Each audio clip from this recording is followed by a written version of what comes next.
আসসালামু আলাইকুম ভিউয়ার্স, আশা করি সবাই ভালো আছেন। ইনশাল্লাহ আমিও ভালো আছি আপনাদের দোয়ায়। নিয়মিত বরাবরের মতো আবার উপস্থিত হলাম আরেকটি ভিডিও নিয়ে। কুফুরি মরণ বান, এটি অনেকে পুতুল বান বলে থাকে।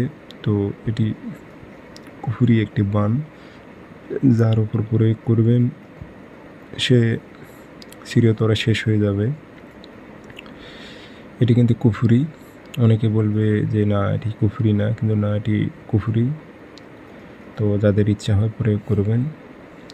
এটি খুবই পাওয়ারফুল একটি তাবিজ। এটি পুতুল ওপর প্রয়োগ করতে হয় এই নকশাটি।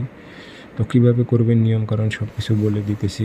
ভিডিওটি সম্পূর্ণ দেখবেন, চ্যানেলটি সাবস্ক্রাইব করে রাখবেন। ব্যক্তিগতভাবে যদি আপনারা আমার থেকে কাজ করে নিতে চান অথবা কাজ শিখতে চান, যোগাযোগ করবেন 0133152703 ইমো আছে, হোয়াটসঅ্যাপ আছে। যারা কাজ শিখবেন অথবা কাজ করে নেবেন যোগাযোগ করবেন। শনিবার মঙ্গলবার দুপুর ঠিক 12টা বাজে আটা নেবেন।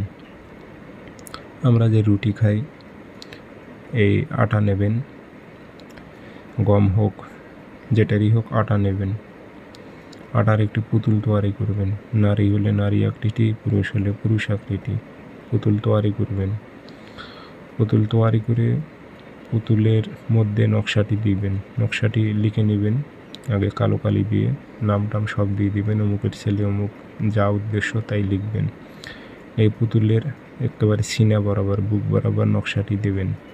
দিয়ে 11টা আলপিন নেবেন। 11টা আলপিন আপনাকে ওই বুকে নিক্ষেপ করতে হবে। নিক্ষেপ করে এই তাবিজ, এই পুতুলটি আপনাদের পুরাতন কবরে গেড়ে দিতে হবে। যাওয়া আসার সময় কারোর সঙ্গে কথা বলবেন না। অবশ্যই শরীরটি বন্ধ করে নিয়ে কাজ করবেন। 7 দিনের মধ্যে ওই ব্যক্তি একদম শেষ হয়ে যাবে।